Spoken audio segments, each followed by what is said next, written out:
Assalamualaikum warahmatullahi wabarakatuh. Saya Sofia Karisa dengan NIM 444121015 dari kelas G jurusan Agribisnis Fakultas Pertanian Universitas Tempatan Agung Tirtayasa.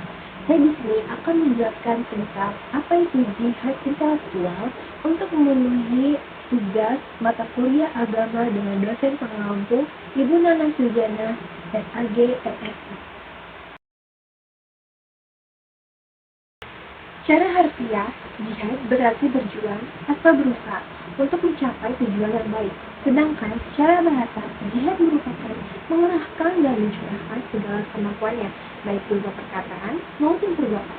Dan secara istilah syariah, jihad berarti merupakan seorang muslim yang mengerahkan dan mencurahkan segala kemampuannya untuk memperjuangkan dan menegakkan agama Islam demi mencapai ridha Allah Subhanahu wa Ta'ala. Jihad dapat dilakukan dalam berbagai bentuk, seperti jihad melalui pengorbanan harta, jihad melalui pengorbanan jiwa, dan jihad melalui dakwah serta pengembangan diri. Jihad intelektual merupakan jihad yang mengarahkan pada penguasaan ilmu pengetahuan dan skill yang bermanfaat bagi bangsa dan negara. Imam Syahid Hasan al-Banna berkata, yang saya maksud dengan jihad adalah suatu kewajiban sampai hari kiamat dan apa yang dikandung dari sabda Rasulullah SAW. Siapa yang mati sedangkan ia tidak berjuang atau belum berniat berjuang, maka ia mati dalam keadaan jahiliyah. Sejarah jihad dalam Islam dimulai sejak awal perkembangan agama Islam di Mekah dan Madinah pada abad ke-7 Masehi. Pada masa itu, Islam masih merupakan agama minoritas yang dihadapkan dengan berbagai tantangan dan penganiayaan dari masyarakat sekitarnya. Dalam kondisi tersebut, Nabi Muhammad SAW dan para sahabatnya melakukan jihad melalui pengorbanan harta dan jiwa untuk memperkuat agama Islam dan melindungi diri dari ancaman musuh-musuhnya. Setelah Islam berhasil menyebar ke seluruh Arab dan beberapa negara di dunia, jihad mengalami perkembangan dan variasi bentuk yang lebih luas. Pada masa dinasti Umayyad dan Abbasiyah, misalnya, jihad sering dilakukan dalam bentuk peperangan dan bentuk penaklukan wilayah baru untuk memperluas wilayah kekuasaan Islam. Namun, ada juga bentuk jihad yang dilakukan melalui dakwah dan penyebaran ajaran Islam ke wilayah yang belum dikenal dengan cara yang damai dan juga santun. Selain itu, terdapat juga konsep jihad defensif, yaitu jihad yang dilakukan sebagai bentuk pembelaan diri terhadap serangan dan ancaman dari musuh-musuh Islam. Konsep ini ditekankan dalam Al-Quran di mana Allah Subhanahu wa Ta'ala memberikan hak bagi umat muslim untuk mempertahankan diri dari serangan musuh-musuhnya. Jihad intelektual sendiri lebih intensif terutama pada saat Islam bersentuhan dengan peradaban Romawi dan Persia serta masuk pada peradaban Yunani. Intelektual muslim berusaha memahami dan menafsirkan makna Al-Quran secara cermat ke dalam situasi baru kepada mereka yang baru masuk Islam dan bukan berasal dari latar belakang budaya Arab. Tujuan jihad disyariatkan oleh Allah Subhanahu wa Ta'ala bertujuan agar syariat Allah tegak di muka bumi dan dilaksanakan oleh manusia, sehingga manusia mendapatkan rahmat dari ajaran Islam dan terbebas dari fitnah. Jihad fisabilillah bukanlah tindakan balas dendam dan menzalimi kaum yang lemah, tetapi sebaliknya, untuk melindungi kaum yang lemah dan tertindas di muka bumi. Jihad juga bertujuan tidak semata-mata membunuh orang yang kafir dan melakukan teror terhadap mereka, karena Islam menghormati hak hidup setiap manusia. Tetapi jihad juga disyariatkan dalam Islam untuk menghentikan kezaliman dan fitnah yang mengganggu kehidupan manusia. Hukum jihad secara umum adalah suatu kifayah. Jika sebagian umat telah melaksanakannya dengan baik dan sempurna, maka sebagian yang lain terbebas dari kewajiban tersebut. Allah Subhanahu wa Ta'ala berfirman, A'udzu billahi minasyaitonir rajim. Bismillahirrahmanirrahim.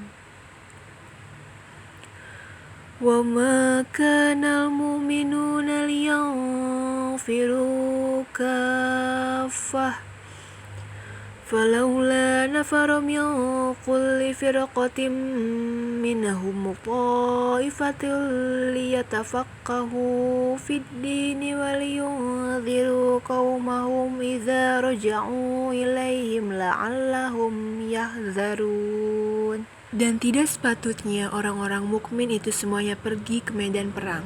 Mengapa sebagian dari setiap golongan di antara mereka tidak pergi untuk memperdalam pengetahuan agama mereka dan untuk memberi peringatan kepada kaumnya jika mereka telah kembali agar mereka dapat menjaga dirinya. Quran Surat At-Taubah ayat 122.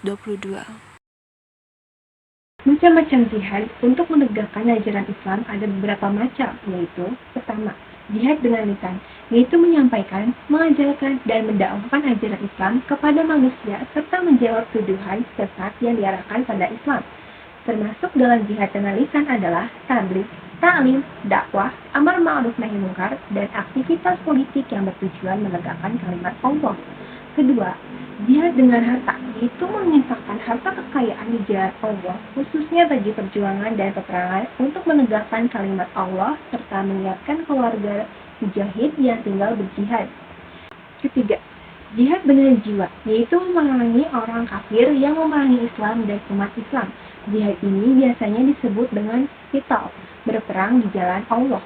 Dan ungkapan jihad yang dominan disebutkan dalam Al-Quran dan Sunnah berarti berperang di jalan Allah. Contoh yang termasuk jihad intelektual dalam kehidupan sehari-hari yaitu belajar. Belajar sendiri bisa kita lakukan dimanapun dan kapanpun. Belajar diibaratkan nafar, yakni perjalanan pelintas di gurun Sahara yang panas menuju medan perang, tanpa air dan persediaan makanan. Belajar membutuhkan konsentrasi, ketekunan, dan pengerahan segala potensi dan sumber daya yang ada dalam melakukan pengkajian dan penelitian atas dasar keingintahuan, keinginan, cita-cita, dan niat yang tulus ikhlas. Pengetahuan diperoleh melalui belajar dan anugerah Allah SWT kepada orang-orang yang telah dibukakan mata hatinya.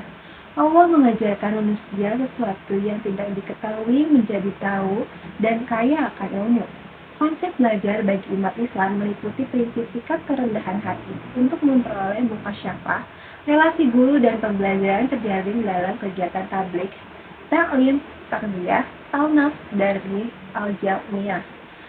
Belajar sebagai jihad perlu ketekunan dan kerja kolaborasi tim yang saling menguatkan. Perlu kelompok belajar dan sekurang-kurangnya yaitu 2 orang. Anggota kelompok belajar saling berbagi dan menerima informasi pengetahuan lewat dialog dan diskusi atau muzaqarah. Sekian yang bisa dapat saya sampaikan, kurang lebihnya mohon maaf. Terima kasih. Wassalamualaikum warahmatullahi wabarakatuh.